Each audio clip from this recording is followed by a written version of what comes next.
자, 세원고 드디어 외부 지문 부교재로 넘어와서 1번부터 차근차근 하나씩 봅시다. 일단은 이 강의를 하기에 앞서 전략 노트라는 게 이제 쌤이 만드는 교재잖아. 근데 요거를 교과서에서 한번 좀 보셨을 텐데 부교재는 비슷하긴 한데 조금 달라요. 모의고사 같은 경우는 지문이 좀 짧잖아. 그러다 보니까 좀 구성이 좀 다른데, 그리고 아무래도 당연히 모의고사 지문이 상대적으로 교과서보다는 좀 어렵잖아요. 그래서 내용 파악이 좀 잘 안 되는 경우가 있어서 내용 측면에서 조금 강화한 부분들이 있는데, 1쪽 같은 경우, 그래서 간단하게 교재 사용 설명법만 간단하게 얘기하고 넘어갈게요. 자, 1쪽 보시면 이제 학교 진도 내용 당연히 정리하시는 거는 그대로 있고요.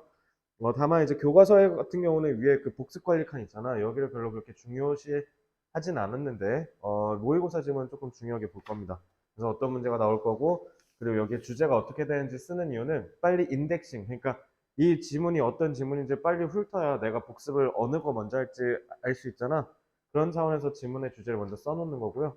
그리고 복습 관리 보시면, 그래서 여기 쭉 칸을 보면, 여기 복습순위 우선순위 상중하 돼 있죠. 리딩 부스터 때랑 똑같아요. 그러니까 상이라는 건 시험 때까지 봤을 때 내가 좀 여기에 전반적으로 단어도 잘 모르고 문법도 잘 모르고 내용도 잘 몰라서 총체적인 난국이라 이것저것 좀 공부해야 될 게 많다 하면 상으로 하시면 되고요.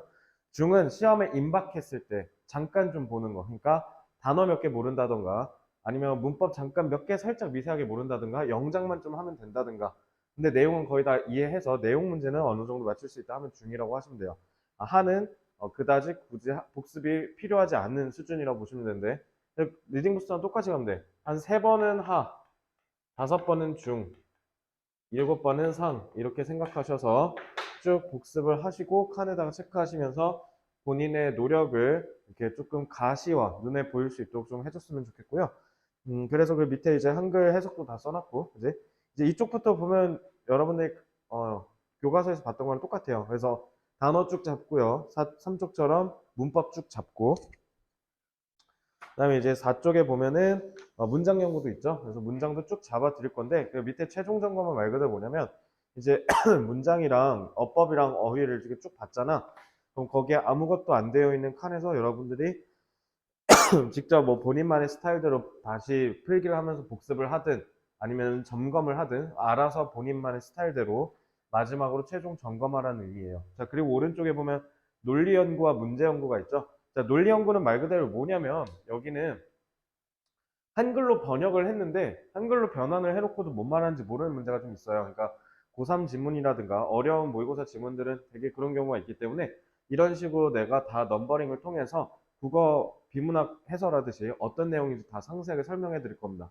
그래서 상세하게 논리를 설명함과 동시에 이 지문은 이러한 이유 때문에 그래서 이런 문제로 나오겠지 라는 식으로 문제 연구, 즉 밑에 있는 데에서 객관식 내지는 주관식으로 어떻게 문제가 출제될 수 있다 까지 가늠을 해볼 거예요. 자, 마찬가지로 6쪽 보시면 기출문제 훈련 연구, 즉 오답 노트 정리죠. 이것도 마찬가지로 교과서에서는 그냥 하면 좋아 하면서 넘어가긴 했지만 모의고사에서는 좀 꼭 하셔야 되지 않을까라는 생각이 좀 들어요. 그래서 이 부분은 꼭 열심히 해주셨으면 좋겠고요. 꼼꼼하게 정리를 해서. 네, 그럼 어쨌든 그런 마음을 담아서 자, 이제 1번으로 다시 돌아와서 자, 1번 질문부터 한번 천천히 보겠습니다. 앞에 1번부터 6번은 쭉 교재를 만들면서 느꼈는데 그렇게 어려운 내용은 없거든요. 그래서 이게 내용만 잘 숙지하고 있으면 아마 무난하게 출제하지 않으실까. 그래서 유반이어 잘 잡아놨으니까 그런 부분들에 있어서 대비만 잘하면, 기본적이니까 쉽게 얘기하면 기본적인 대비만 잘하면 문제없이 풀어낼 수 있겠다라는 생각이 좀 들어요. 잠시 영상이 제대로 돌아가고 있나 확인 좀 하고 다시 진행하겠습니다. 오케이. 자, 그러면 1번부터. 자, 1쪽은 넘기고요. 이쪽으로 바로 넘어와서 단어 먼저 보죠. 자, 단어 같은 경우는 한 우선순위가 중 정도 될 것 같아요. 그래서 단어 같은 경우는 내면 좀 위험할 수 있는, 그죠? 근데 단어장에서 충분히 우리가 봤을 법한 단어들로 좀 구성이 되어 있거든요. 그래서 여 1번 문제 같은 경우는 원래 중심 내용을 묻는 문제로 출제가 되었었기 때문에 어, 어떻게 나올지는 좀 더 봐야 되겠지만, 일단 단어들은 그래서 제가 좀 의도적으로 좀 많이 잡아놨어요. 여기에서뿐만 아니라 다른 모의고사 지문에서도 통용되는 단어들이 제법 보이길래 조금 빡세게 좀 잡았거든요. deliberate는 의도적인, 고의로 이런 뜻이잖아요. 그래서 deliberately랑 A-1- 그 밑에 줄에 있는 intentionally 얘네 둘 다 의도적으로 의도성을 갖고 이런 뜻이 돼요. 그래서 거기와 관련된 단어들 쭉 다 잡아놨는데 이게 다 뭔가 의도적으로 아니면은 특히 뒤에 있는 calculatedly 그러니까 계산해서 이런 식으로 쓰이는 단어들이거든요. 그래서 요 정도 좀 외우시면 되지 않을까. A2에 보면 threat 위협이죠. 이 위협에는 특히 hazard, peril, jeopardy 이렇게 세 단어가 있는데 이 세 단어 같은 경우는 보통 한 고3 수준 정도 되면 EBS에서 되게 자주 보는 단어들인데 어, 의외로 안 외워놓으면 꽤 타격이 크겠죠. 그래서 hazard 같은 경우는 특히 다른 지문들에서도 자주 나올 수 있으니까 이 세 단어는 꼭 별표 치시고 외우셨으면 좋겠어요. 요거는 실제 가능성이 저는 개인적으로 굉장히 높다라고 보여지고요. 자, invasive는 침입종인데, 그러니까 침입이라는 단어를 직접적으로 연결하는 유의어는 없어요. 근데 어쨌든 침입종이 결국 생태계를 교란하고 생태계를 파괴한다는 느낌이 있기 때문에 거기에 파괴적인, 해로운 이런 뜻으로 쓰인 단어들 좀 잡아가 놨고요. 특히 detrimental은 모를 수도 있는데 detrimental 같은 경우 단어 좀 잡아서 외워두시기 바랍니다. 자, discard도 마찬가지로 버리다 하잖아요. 그래서 dump, abandon, throw away 똑같은 뜻의 단어인데 의외로 모르는 친구들이 있을까 싶어서 잡았어요. 그 다음에 colonize.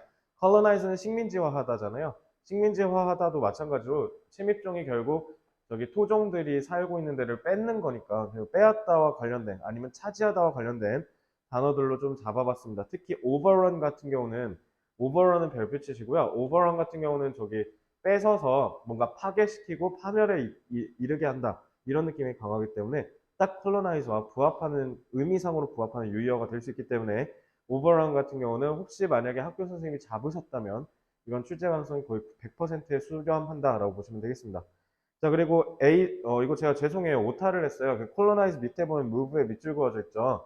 자, 그게 원래 A6라고 해야 되는데 이게 제가 편집을 하다가 헷갈렸나 봐요. 그래서 move 거기에 보면 A5로 되어 있는데 A6로 바꾸고요. 옮기다는 당연히 transfer, relocate, disperse 이런 거 쓰시면 되겠죠. 그래서 단어들이 다 무난해요. 그래서 무난해서 단어들을 가지고 시험 문제를 낼 가능성이 전 제법 있지 않을까라는 생각이 좀 들고요. 그렇기 때문에 이 부분들 눈여겨보시기 바랍니다. 그래서 단어는 제가 방금 별표 쳐라라고 외우라고 한 거 외에도 여기 이쪽에 있는 단어들은 웬만하면 다 알고 있는 게 그냥 일반적인 영어 공부에서도 꽤 이로울 겁니다. 자, 그 다음에 어법은요. 이건 사실 딱히 없어요. 딱히 없기 때문에 해석을 하는 데 있어서 중요한 부분들만 좀 보면요. 자, 말씀을 드렸죠. little이나 few는 앞에 어가 없으면 부정어라고 얘기를 했지. 그 내가 뭐라 그랬지? 리딩 부스터에서 네, 찔끔이라고 하라고 했죠. 그러니까 여기서 문제를 지적하는 거지. 그러니까 지식이 찔끔 있는 채로 이거를 의도적으로 계산해서 도입을 했다. 그러니까 문제점을 제시하는 거죠. 그냥 부정어가 나왔다. 그 다음에 they could have. have는 타동사인데 목적어가 없어요. 왜 그래요? 여기에 목적격 관계대명사가 생략된 거고 얘가 선행사거든요. 알겠죠? 얘들이 갖게 될 임팩트에 대한 지식을 거의 전무한 채로 이런 것들을 도입했다. 이런 식으로 해석을 하시면 되겠습니다. 자, B3 보시면 여기 콤마 해서 끊겼죠?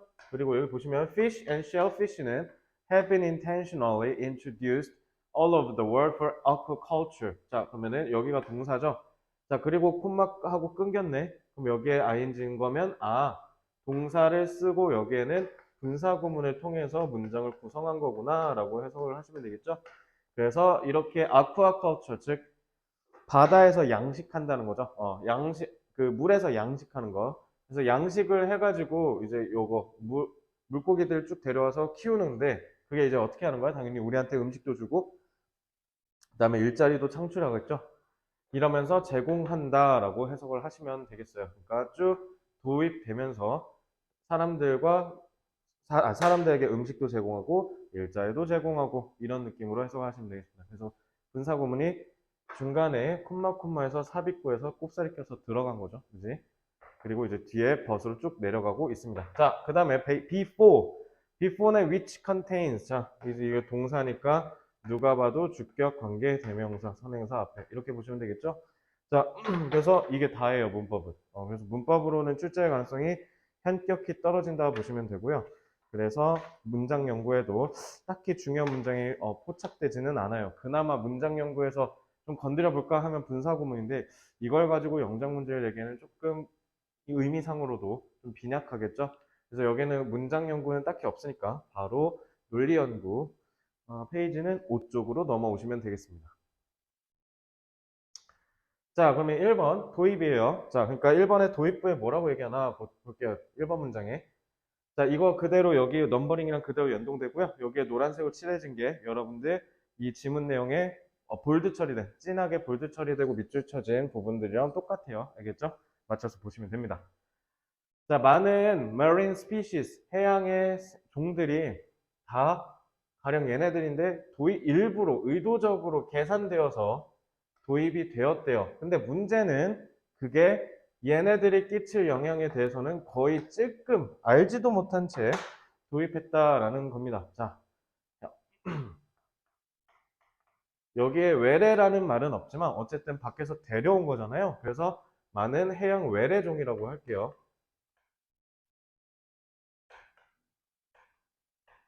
많은 해양 외래종 도입을 의도적으로 했으나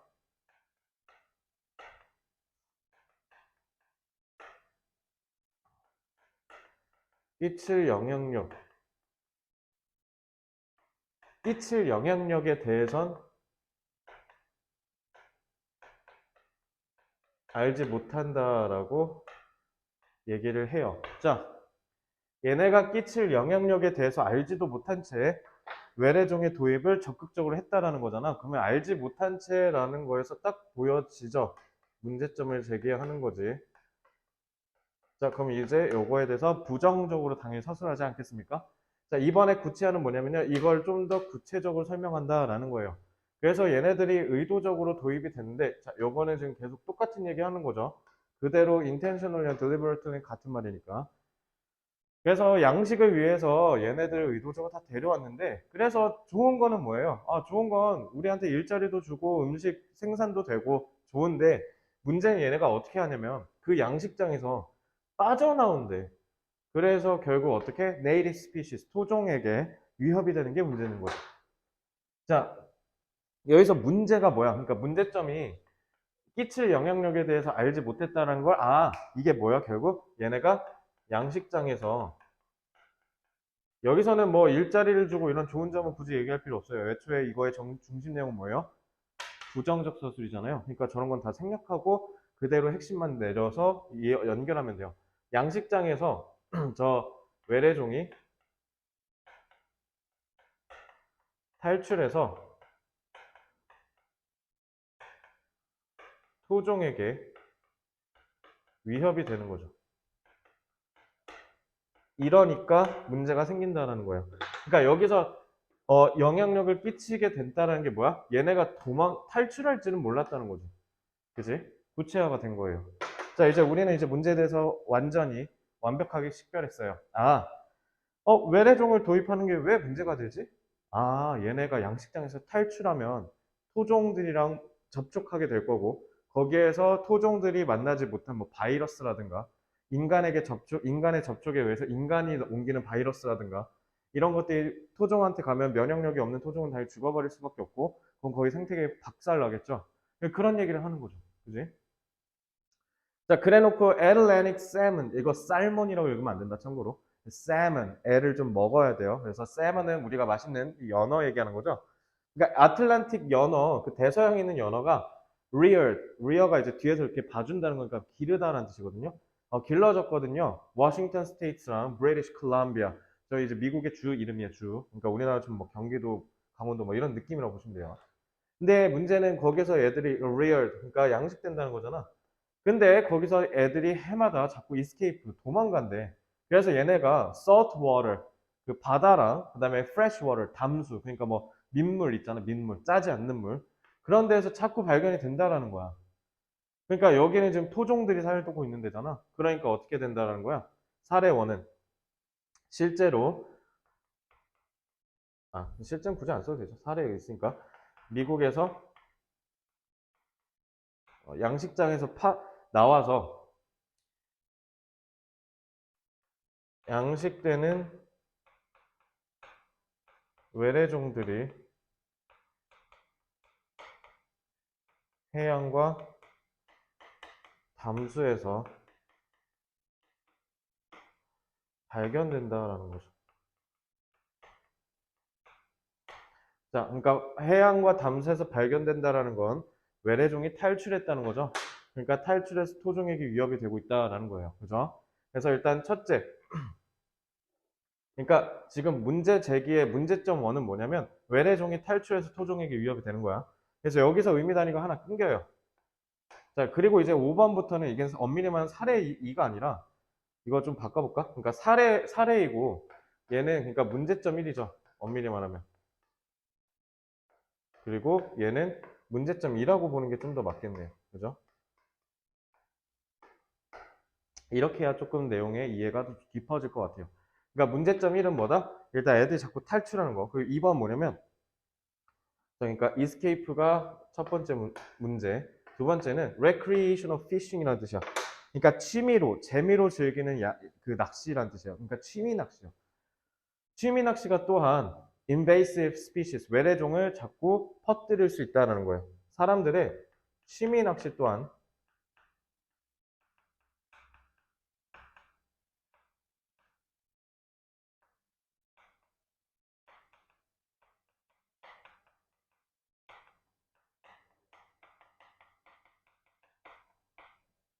자, 결국 이 해양 외래종 도입이 인간의 인위적인 행동이잖아.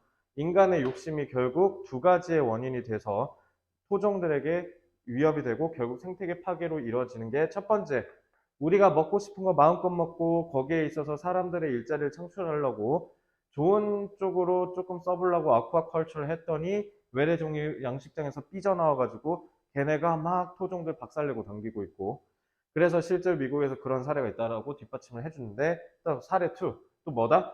취미 낚시를 하면 또 이렇게 된대. 그래서 취미 낚시할 때 이제 베이트 웜스 하면 그거 미끼죠. 미끼 웜스가 되게 인기가 많은데 얘네가 문제는 seaweed, 해초죠, 해초. 그 다른 organisms, 다른 유기체들 마음 한껏 먹으면 그런 seaweed, 해초 같은 것들이 가득하다라는 거죠. 그러니까 이제 이게 미끼가 이렇게 쑥 던져지면 이게 또 바다에 쭉 들어갈 거 아니야? 그러면서 이제 토종들도 거기에 영향을 받겠죠. 그러니까 그 seaweed가 이제 discarded, 버려져, 해양 안에.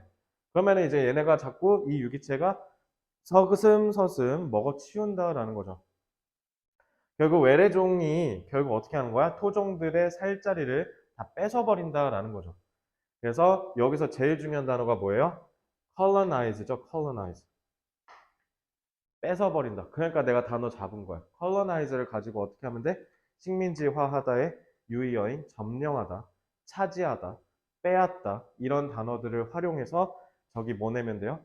빈칸 추론 내면 되죠. 이거 빈칸 추론이 유력하겠죠.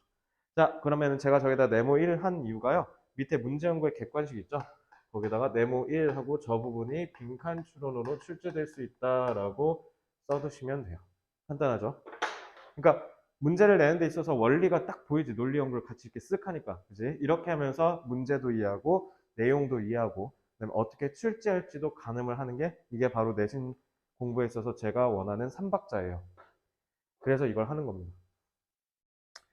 자, 그러니까 얘네가 새로운 애들이 꼽살 껴서 토종들의 자리를 다 뺐는데 문제는 이제 그러니까 미끼만 문제가 되는 게 아니야. 그러니까 취미 낚시가 외래종을 퍼뜨릴 수 있는 이유는 첫째, 미끼 때문인 거고요. 두 번째는 뭐냐면 얘네 각종 장비 때문이야. 왜 그러냐면 fishing boats, recreational boats, and trailers 얘네도 다 그 organisms, 그 외래종들이 갖고 있는 그 유기체들이 막 잔뜩 묻어 있을 거 아니야. 근데 그게 이제 거기 한 자리에서 있다가 다른 자리로 있으면 거기에 있던 거 여기 와서 또 망치고 이렇게 하는 거 아니야. 그지? 그러니까 예를 들면 우리나라도 뭐 조류독감이 발생하거나 막 이러면 막 모든 농가에서 다 올스탑 시키잖아. 움직이지 말라고. 막 트럭 같은 거 특히. 왜? 거기에 독감 같은 바이러스가 묻어 있어서 각각 축사에 다 옮길 수 있는 거거든. 그러니까 그때 되면은 시골에서 모든 사람들 다 멈춰야 되거든. 아예 못 움직여요. 그러니까 그런 거랑 똑같은 거죠. 그래서 사람들의 미끼랑 장비 때문에 이렇게 망가진다. 그래서 많은 해양 외래종 도입을 의도적으로 했지만 문제가 두 가지가 생긴다. 문제점 1, 문제점 2. 이렇게 기억하고 계셔야 돼요. 자, 그리고 문제점 1과 문제점 2로 나뉘죠. 그러니까 첫 번째는 탈출하는 거, 그리고 두 번째는 외래종이 그 취미 낚시로 인해서 퍼뜨려지는 것 이렇게 두 가지로 나눠지기 때문에 서술형 요약 문제로 출제될 수도 있어요. 그러니까 원인이 뭐냐라고 해놓고 그 너네 왜 서술형 보통 보면 일반적인 서술형은 그래프나 표 같은 거 쭉 던져주고 여기에서 원인 1, 원인 2 이렇게 한 다음에 빈칸 때려놓은 다음에 여기서 단어 찾아서 어법에 맞춰서 채워라 막 이런 문제 있지. 그런 문제가 나올 가능성이 좀 높다라고 해주시면 돼요. 일단 여기서 식별된 건 빈칸 추론이 가장 유력하니까 이 정도만 잡고요. 자, 다시 앞으로 와서 이 복습 관리 칸에 지문 주제랑 무슨 문제가 출제될지 체크 정도만 하고 바로 2번으로 넘어가겠습니다. 자, 지문 주제 같은 경우는 인간의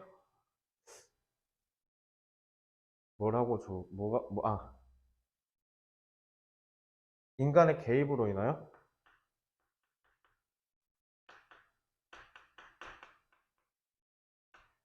해양 외래종이 생태계를 파괴하고 있다. 자, 여기서의 인간의 개입은 두 가지죠. 양식을 하는 것과 그다음에 취미 낚시. 그렇게 보시면 되죠. 자, 그래서 양식과 취미 낚시 이거 꼭 기억하시고요.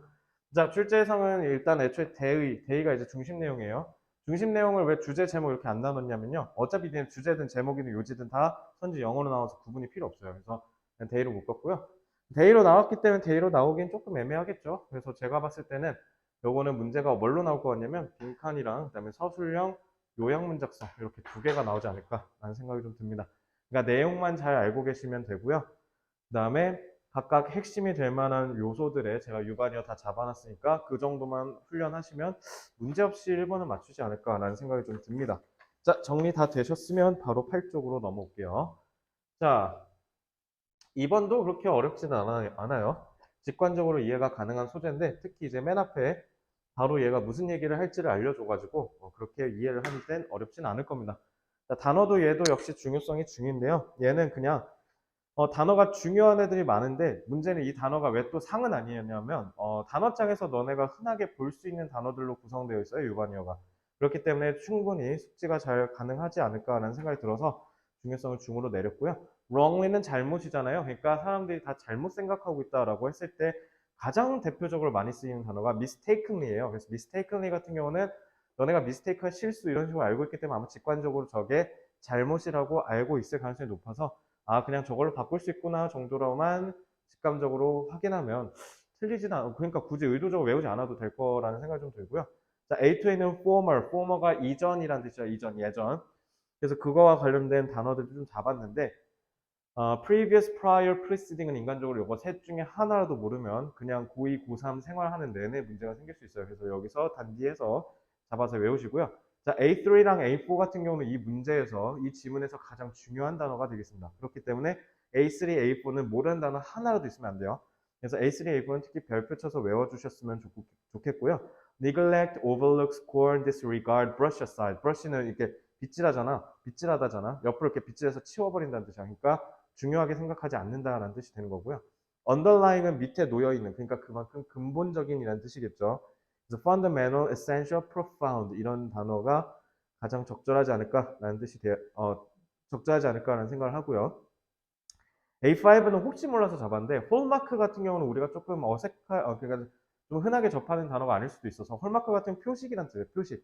뭐 상징, 표현 이런 뜻으로 쓰이기 때문에 그것보다 좀 더 쉬운 단어들을 혹시 몰라서 잡았고요. 몰랐으면 그냥 잡아서 외우시면 되고 A6는 folly도 마찬가지로 사실 우리가 자주 쓰는 단어는 아니잖아요. 그러니까 원어민들은 자주 쓰는데 우리가 모의고사를 공부하면서 자주 보는 단어는 아니기 때문에 제가 그래서 의도적으로 A6도 잡았는데 A6도 조심하셔야 돼요. 자, 거기에는 특히 밑에 보면 absurd가 어리석은, 우스꽝스러운, 터무니없는 이라는 뜻이거든요. 그거의 명사형이고요. imprudence 이 두 단어는 좀 별표 쳐주세요. 그래서 이 두 단어는 충분히 고등학교에서 유반이어로 출제할 가능성이 좀 높다라고 보시면 되겠습니다. 자, 이렇게 해서 어휘 잡았으니까 이제 또 문법으로 좀 가볼게요. 그러니까 여기 2번 문제도 1번 문제랑 비슷하게 어휘가 좀 중요해요. 그죠? 그런 느낌이지. 자, 그 다음에 어법 연구도 마찬가지로 얘도 딱히 없어요. 자, 이매진이 타동사니 당연히 목적어 역할을 하겠죠. 그러니까 얘는 접속사 역할을 할 거고요. 그죠? 종속 접속사. 하나가 아니에요. 하나 더 있어요. 그러니까 얘는 또 동사가 있고 보어 자리니까 얘도 마찬가지로 접속사 이렇게 보시면 되겠죠. 종속 접속사 문제는 뭐 시험 문제에 나올 가능성은 딱히 없으니까. 자, 아까는 little이 있었는데 또 여긴 또 few가 있네. 자, 그러니까 여기도 봐봐. 거의 몇 안 되는 예외. 그러니까 예외 사항이 거의 없다. 그러니까 내가 말한 대로 거의 될 가능성이 99%다라고 강조할 때 쓰는 거죠. 그러니까 부정어가 쓰였어요. 그러니까 예외 사항은 거의 사실상 없이 이런 뜻으로 해석을 하시면 되겠죠. 그다음에 주격 관계 대명사. 아이고, people, 선행사, who, live. 이거는 그냥 1초짜리네요. 자, 누가 봐도 문법이 없죠. 그리고 여기 little 보이죠? 수요가 찔끔 있다. 그러니까 수요가 있지도 않은데 공급을 뭐더러 이렇게 늘리냐? 뭐 이런 느낌인 거죠. 그지? 그래서 여기도 마찬가지 굳이 문법상에서 중요하다라고 볼 만한 건 little과 few를 부정으로 해석한다 정도 되지 않을까요? 그죠? 이것도 정말 무미건조하게 문법상도 없어서 문장 연구도 낼 게 그냥 사실상 아예 없다고 보시면 돼요. 그러니까 이건 내용으로밖에 출제를 할 수 없지 않을까라는 예측을 좀 해보고요. 이게 원래 모의고사에서 뭘로 나왔었나? 요지로 나왔네요. 이것도 중심 내용으로 나왔었네요. 그러니까 이것도 그러니까 내용을 물어볼 수밖에 없을 거예요. 그러니까 1번이랑 2번은 다시 한번 강조하지만 단어만 잘 잡아놓으면 큰 문제는 없을 겁니다. 내용도 그렇게 어렵진 않으니까요. 자, 1번 얘는 아예 대놓고 문제를 제기하고 있죠. 너무 지나치게 많은 공무원들이 다 문제를 갖고 있어. 잘못 생각하고 있다는 거죠. 그러니까 도시를 회생시키는 거, 도시를 살릴 방안으로 그냥 뭐 한다는 거야? massive, 거대한 건설 프로젝트를 다 때려 박는다는 뜻이야.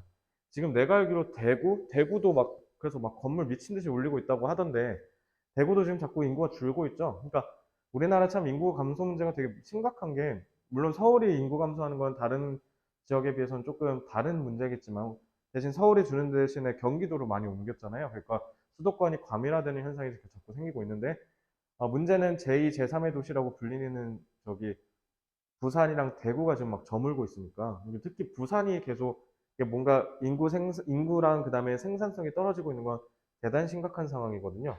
그러니까 우리나라는 그러니까 쉽게 얘기하면 10년, 20년 내로는 서울 말고는 별 볼일 없는 국가가 돼버릴 가능성이 높다는 거죠. 일본만 하더라도 뭐 도쿄, 수도인 도쿄뿐만 아니라 뭐 교토, 오사카, 홋카이도 막 이렇게 막 많이 떠오르잖아. 주요 도시들이. 근데 우리나라는 이제 그런 도시가 사실상 서울 하나, 그리고 서울 주변에 있는 100만 도시 고양시, 수원시, 그다음에 성남시 이거밖에 없어요. 그죠? 그러니까 대단히 문제가 심각해지고 있다는 거죠. 어쨌든 지금 우리나라 공무원들도 저걸 좀 잘못 생각하고 있는 것 같은데 자, 도시 회생을 위해서 대규모 건설 프로젝트를 추진하는 것은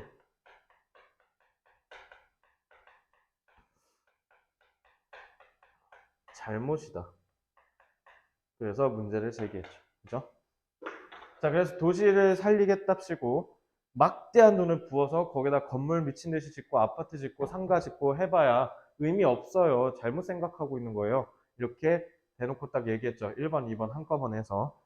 자, 거의 찔끔의 예외 사항과 함께, 그러니까 예외 사항 거의 없이, 그러니까 99%의 확률로, 그러니까 이런 느낌이지. 물론 그래, 100%는 아니야. 발레가 있기는 하겠지.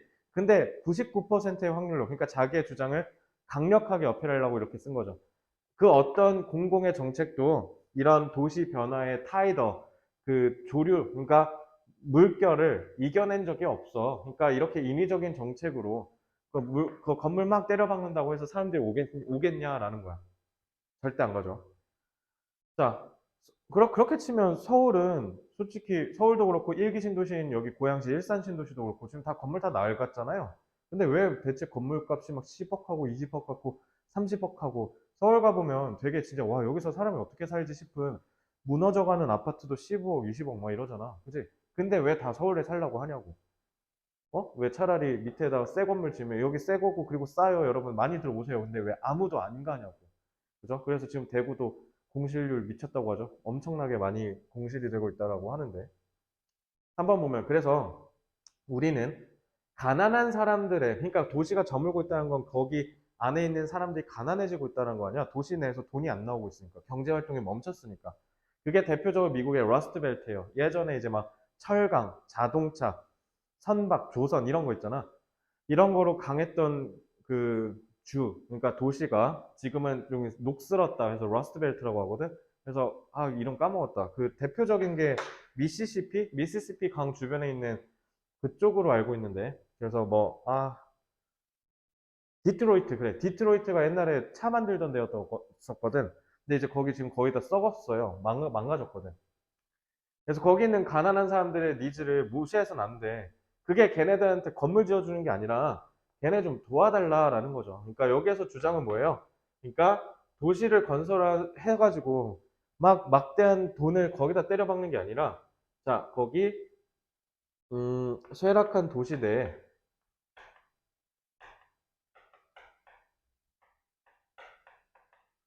가난한 사람들을 도와야 한다라는 거죠.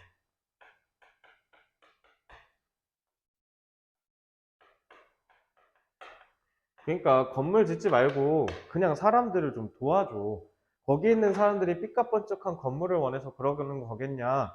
그게 아니라 얘네 좀 살게 좀 도와달라는 거다. 그러니까 좀 도와줘라 이거죠. 자, 그래서 3번에서 사실상 이 문제는 끝났어요. 그래서 만약 수능에서 문제가 나왔으면 3번에서 사실상 거의 답을 정하고 넘어갈 수 있는 그런 수준이거든요. 왜냐면 4번부터는 다 강조하고 되풀이하는 거예요. 그러니까 4번도 보면 삐까뻔쩍한 새로운 부동산이 dress up, 뭔가 옷을 입혀준다. 그러니까 옷을 입혀줄 수는 있지, 쇠락하는 도시에. 근데 그게 근본적인 문제를 해결해 주지는 않아. 그러니까 도시건설은, 그러니까 건물 짓기는 근본적 문제를 해결하지 못한다는 거죠.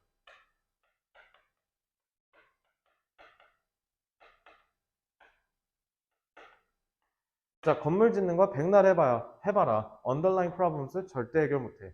그래서 결국 이런 쇠락하는 도시들의 상징이 뭐냐? 특히 아까 같은 러스트벨트. 얘네는 집이 너무 많아. 그러니까 빈집도 너무 많고 이러니까 되게 삭막하고 황량하고. 그래서 인천이나 이런 데 송도 이런 끝자락에 보면 이제 갓 개발돼가지고 아직 사람들 안 들어온 데 있거든? 거기 되게 무서워. 막 도로는 막 8차선까지 다 지어놓고 건물도 다 올라오는데 들어와서 사는 사람이 없는 거야, 거의. 그러니까 막 불도 다 꺼져 있고 하니까 되게 을씨년스럽고. 그래서 러스트벨트 같은 데는 그런 이미지도 있어요. 뭔가 불량 청소년, 그다음에 그 깡패들, 막 이런 애들이 막 그런 은신처, 막 그런 걸로 활용하고 범죄가 일어나는 소굴이다. 이러니까 사람들이 더 안 갈라 그러지, 러스트벨트로. 누가 가고 싶겠어. 심지어 미국은 총기도 사용하는데. 그렇겠죠.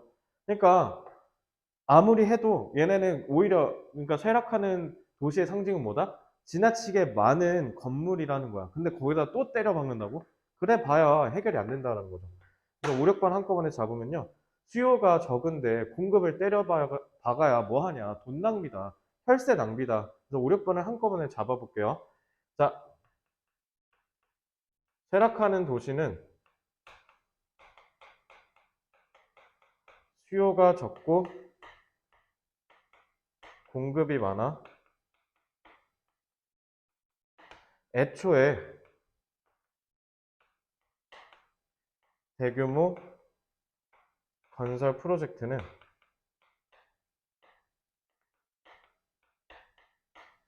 무의미하다라는 걸 강조하는 것이다. 그러니까 하지 말라는 것이. 그러니까 7번. 결국 이 건물 중심의 도시 재생 계획은 이 계획의 folly, 어리석음은 우리한테 뭐만 떠올려줄 뿐이다.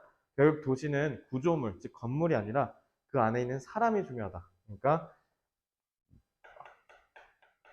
도시의 건물이 아니라 사람의 초점을 맞추자.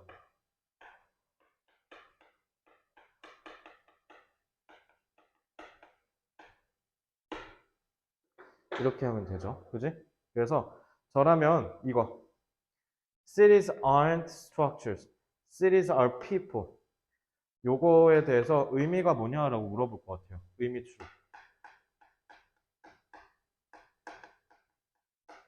그래서 의미는 뭐겠어요? 당연히. 구조물의 중심을 잡지 말고 사람한테 중심을 잡으십시오. 도시는 사람입니다. 그러니까 도시는 사람이다라는 게 결국 뭐야? 여기에서 얘기하는 게 가난한 사람들을 도시에 있는 건물 짓지 말고 가난한 사람들을 돕자라는 거 얘기하는 거 아니겠어요? 그죠? 그래서 요게 밑줄 친 부분이 의미하는 걸 이 지문에서 찾아 쓰시오라고 하면 요거 쓰면 되는 거고 help poor people 아니면은 빈칸으로 때리고 아니면 밑줄 긋고 저기 객관식으로 출제하겠죠. 그지? 그래서 저는 여기 이 의미 추론 문제가 좀 출제될 가능성이 높지 않을까 라는 생각이 들고요. 그리고 솔직히 말하면요. 여러분들 만약에 세운 거 지금 23번까지 끝까지 다 나가면 이거 안 나올 가능성이 높습니다. 너무 쉬워서요. 그래서 가능성이 좀 낮기 때문에 요거는 그냥 내용 정도만 숙지했고 단어만 다 숙지했고 흐름만 좀 파악했다면 그러면 그냥 복습을 어느 정도 중단하셔도 되는 그런 문제입니다. 어렵게 나올 여지가 좀 보이지는 않습니다. 자, 그래서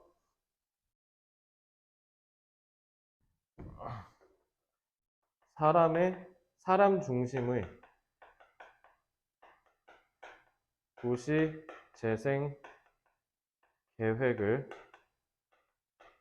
세워야 한다. 사람 중심, 그러니까 건물이 아니라 사람을 조금 중심으로 한 저기 도시 개발 계획을 세우자 이렇게 하시면 되겠죠.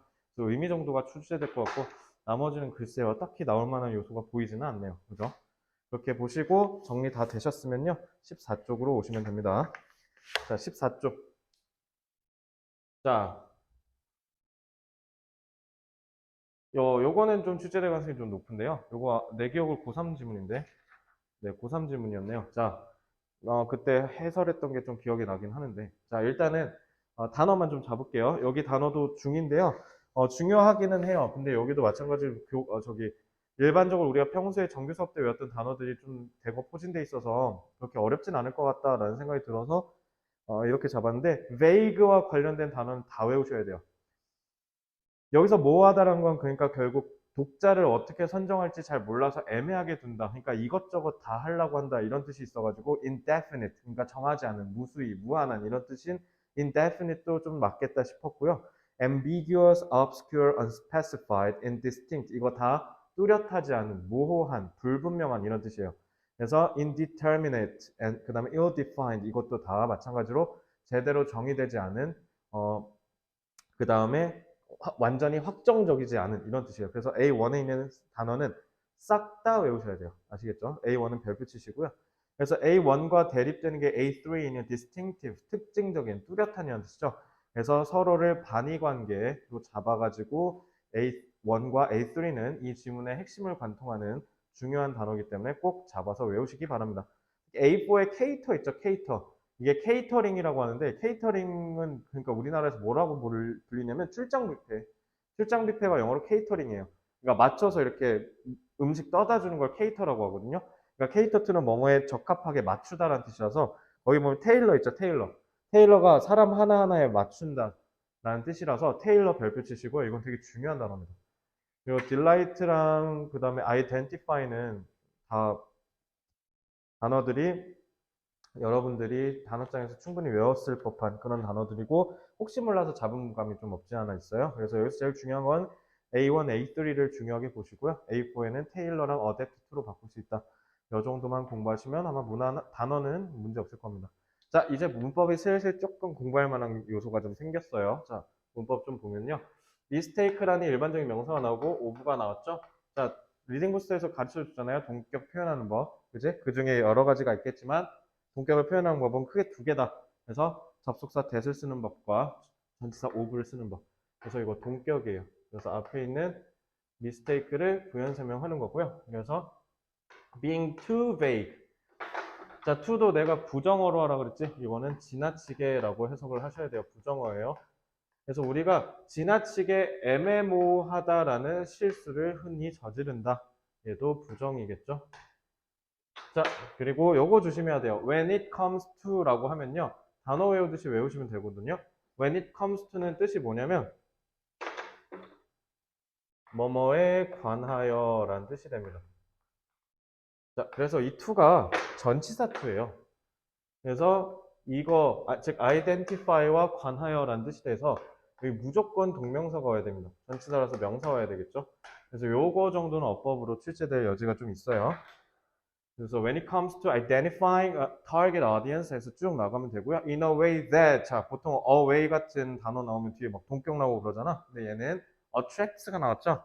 이건 동격이 아니라 바로 동사가 나와버리는 거 보니까 주격 관계 대명사예요. 그래서 얘를 선행사 처리해서 관계사로 인식하셔야 돼요. 알겠죠? 유의하시고요. 자, B-5는요. 그 want 같은 게 우리는 그냥 보통 뭐뭐를 원하다라고 해서 그냥 목적어만 오는 경우만 알고 있는데요. 얘는 이렇게 보어가 온 경우예요. 그래서 목적어가 오시하도록 오시한 상태이길 원하다 이런 뜻이거든요. 그래서 누가 원하냐면요. 그들의 이야기가 firmly, 확실하게, 확고하게 be grounded 이라고 하면은 ground가 근거를 기반으로 하다, 기반으로 하다라는 뜻이야. 그러니까 굳건히 기반을 둔 채이기를 원한다라는 뜻이 되겠죠? 그래서 여기 보어 자리예요. 그래서 리더는, 독자들은 원해요. 그들의 이야기가 어떻게 되기를 굳건히, 확고히 근거를 토대로 하길. 그러니까 기반이 되길 이런 식으로 해석을 하시면 되겠네요. 그래서 여기 지금 이게 PP가 온 거예요. PP. 왜냐면 부어 자리라서. 알겠지? 그래서 요거 정도만 좀 참고를 해주시면 될 것 같고요. 그래서 지금 어법에 나올 만한 요소는 요거랑 요거 특히 나올 가능성이 좀 있습니다. 그래서 이거는 의외로 어법으로 출제할 가능성도 좀 보여요. 내용이 다시 한번 얘기하자면 좀 나름 쉬워서. 자, 쏘죠? 요 쏘랑 지금 대시 좀 멀리 떨어져 있지? 자, 이거 쏘 대시죠? 너무 뭐뭐 해서. 그래서 쌤이 항상 대는 어떻게 하라 했죠? 부스터에서. 그래서라는 인과관계로 하라고 했었죠. 자, 그래서 너무 성공적이어서 그래서 그들은 공유했다. 그걸 널리 열정적으로 이런 식으로 해석을 하시면 되고, 얘는 당연히 앞에 마치 명사가 있으니까 관계사인 것처럼 유도를 해서 너네를 털어버릴 수 있다고 그랬지. 특히 왜? 쏘랑 지금 대신 멀리 떨어져 있잖아. 그지? 그러니까 여기만 보고 푸는 애들 털어버리는 문제가 나올 수 있어요. 그러니까 조심하셔야 돼요. 이거 접속사입니다. 그래서 특히 조심하셔야 되는 게 B3, 그 다음에 B5-2, 그 다음에 B6-2 여기 조심하셔야 되겠죠. 요 세 개는 문법 문제로 출제될 가능성이 높아요. 특히 여기 대 또 나왔지? 대 갖고 장난칠 가능성도 좀 있습니다. 요것도 보면 그는 썼어. 무언가 delighted. delight는 뭐냐면 자, 요거 보시면 여기 delight는 동사로 쓰인 거예요. 그리고 요거 주격 관계대명사고 선행사입니다. 알겠죠? 그래서 지금 관계대명사가 나왔고 접속사가 나왔죠? 그러니까 대시 무려 3개가 각각 다른 용도, 관계사랑 접속사의 용도로 쓰였기 때문에 요거 좀 잘 보셔야 되고요. delight 같은 경우는요. 기쁘다 이런 식으로 해석하시면 안 돼요. 영어 원어민들은 감정 표현을 능동관계로 본다고 했죠.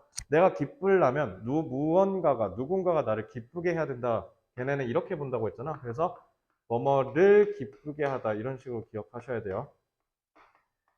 그래서 여기 제가 감정 유발 타동사라고 했죠. 타동사예요. 감정을 유발시키는 겁니다. 그러니까 기분을 좋게 했다. 그의 핵심 독자 구성층들을. 그러니까 이거 타동사로 인식하셔야 됩니다. 이해됐죠? 이거 뒤에 다음 지문이었나? 되게 중요한 문법으로 한번 출연해요. 그래서 감정 유발 타동사 여기서 꼭 인지하시고 계셔야 돼요. 그래서 이 지문은 문법 문제로 출제될 가능성 있습니다. 근데 출제되면 그렇게 어렵지는 않지 않을까라는 생각을 개인적으로 좀 해보고요. 그래서 지금 16쪽 보시면 자, 소대꿈은 이거 있죠? 요거 배열 영작 출제될 가능성이 있습니다. 그래서 배열 영작 출제될 가능성이 있기 때문에 이 부분은 영작을 연습해서 깔끔하게 영작할 수 있도록 외우시기 바랍니다. 그래도 참 다행이죠. 1번부터 3번 지문까지 오면서 외워야 할 문장이 고작 하나라니. 그리고 그렇게 길지도 않고 소댓은 진짜 귀에 박히도록 들은 문법 개념 아니겠습니까? 그죠? 그러니까 요거 정도는 꼭 숙지해 주셨으면 좋겠어요. 이건 그리고 어차피 변형해서 문제를 내거나 그러진 못하기 때문에 그나마 끽해봐야 그거 배열 영작 정도 나올 겁니다. 알겠죠? 그러니까 그렇게 보시면 되겠습니다. 그래서 요걸 포함해서 문법으로 출제될 가능성이 꽤 있으니까 문법도 모르는 게 있으면 언제든지 저한테 질문해도 되는 거 아시죠? 그리고 포인트들 잘 잡아서 대비하시기 바랍니다. 자, 3번 지문 논리연구 볼게요. 자, 여기도 마찬가지로 첫 번째 바로 시작하자마자 부정어로 때리고 시작을 하고 있어. 많은 작가들이 자기의 독자가 누구일지에 대해서 상상하는 데 있어서 너무 막연하고 지나치게 애매하고 희미하대. 뚜렷하지 않다라는 거죠. 근데 그게 실수라잖아. 그지? 많은 작가들이 독자층이라고 할까요? 독자층을 정하는데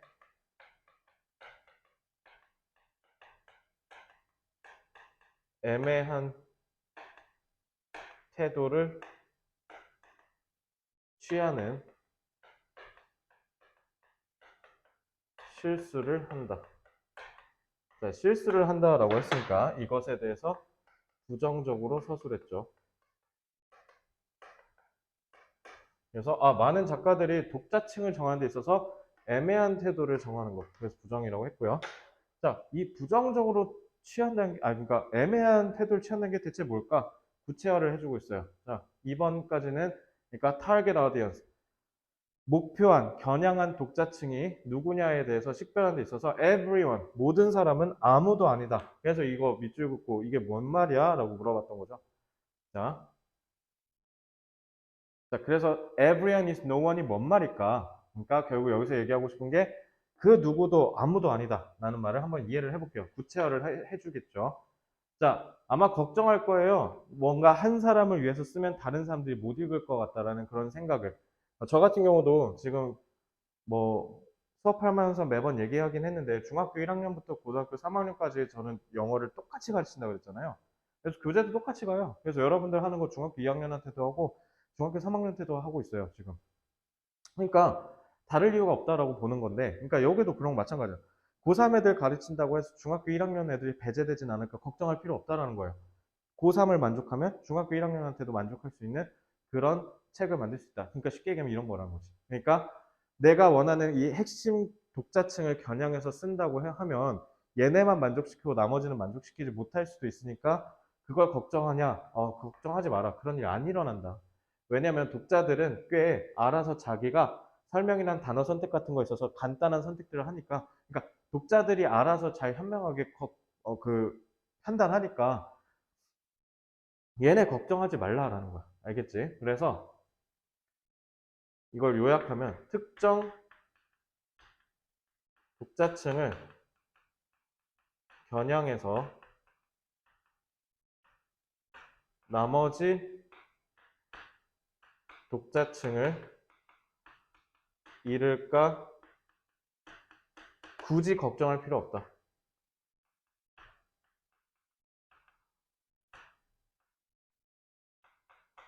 이 얘기죠.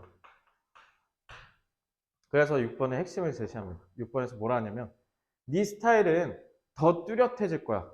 네가 독자층을 타겟으로 해서 제대로 써서 그 사람들을 끌어모을 수 있게 된다면. 그래서 핵심 독자층을 끌어들일 수 있도록 하면 작품이 더 뚜렷해진다는 거죠. 자, 더 뚜렷해진다는 그러니까 more distinctive가 무슨 말일까요? 더 뚜렷해진다는데. 그러니까 애매하게 이 사람 저 사람 여 사람 다 만족시키려고 하면 내가 쓰려는 글이 좀 뭔가 이렇게 잡탕이 되겠지. 그러니까 뭔가 좀 밋밋해진다는 거야. 그러니까 뭔가 조금 간이 안 맞는 그냥 소금 안 친 설렁탕 같은 느낌이 든다라는 거죠. 근데 아예 차라리 핵심 독자층, 코어 리더한테 핵심을 잡고 얘한테만 쏟으면 오히려 내 그 책의 색채가 더 뚜렷해져서 더 강력한 호소력을 갖는다는 거죠. 더 매력적으로 된다는 거죠.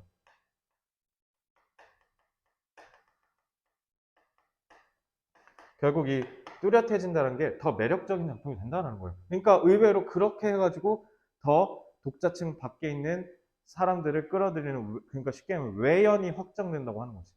그래서 여기서는 그 마션이라는 맷 데이먼 나오는 영화로도 영화가 됐죠.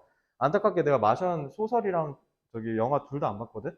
근데 대충 어떤 느낌인지는 아는데 마션 그 소설도 대박 쳤고 영화도 대박 쳤거든요. 그러니까 지금 마션이라는 작품을 쓴 앤디 와이어의 사례를 들고 있어요. 이 사람 지금 보면은 로켓 과학자들이나 좋아할 법하고 사이언스 픽션, 과학 공상 소설들을 좋아하는 애호가들이나 조금 좋아할 법하게 되게 변태같이 되게 사실적이고 그러니까 극사실적이고 되게 리얼하게 담아냈다라는 거지. 그래서 거기에 고인물들이랑 전문가들이 좋아할 정도의 그 디테일함을 넣었다라는 거예요.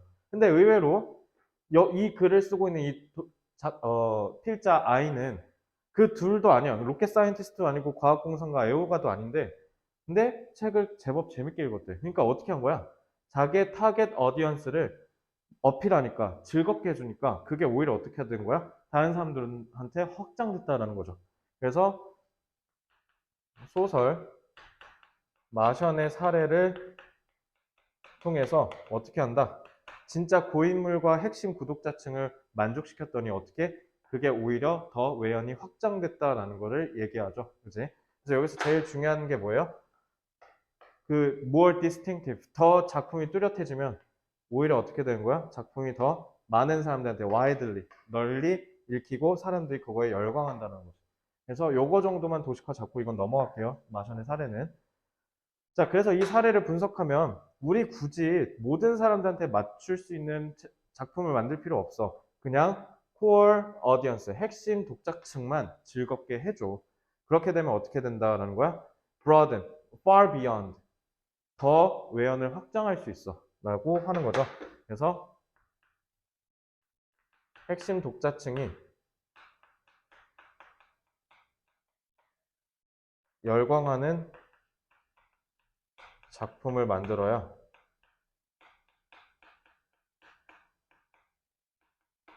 외연이라고 하죠. 외연. 그러니까 바깥으로 퍼져나가는 그 경계란 뜻이에요. 외연을 확장할 수 있다. 이렇게 보시면 되죠. 그래서 요거는 의미 추론 문제로 나왔기 때문에 저는 요거 이렇게 생각해요. 코어를 중심적으로 만족을 시킬수록 외연이 확장된다. 어때요? 인과학 관계가 뚜렷하죠. 그러면은 요약 문제로 A, B 빈칸 뚫기가 딱 좋네. 그래서 요거는 요약 문제로 나올 수 있다라는 생각도 들고요. 그리고 요거는 대입학 중심 내용으로 출제할 가능성도 좀 높다라는 생각이 좀 들어요. 그리고 3번 맨 마지막에 보이는 여기 있죠. Broaden your impact, tighten your focus on the reader. 여기 3번 빈칸 추론 문제도 돋보입니다. 그래서 요거는 제 생각이지만 객관식으로 출제될 가능성이 가장 좀 높지 않을까 서술형보다는 좀 그런 생각이 좀 들고요.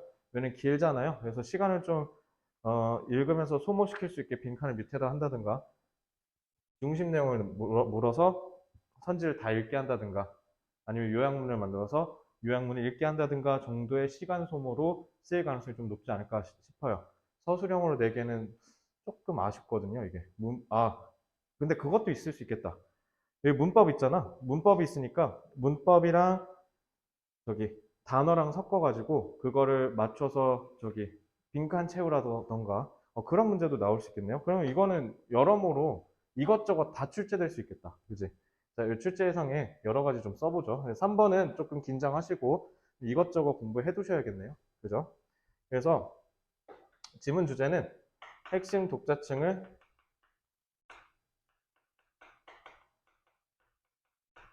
만족시켜야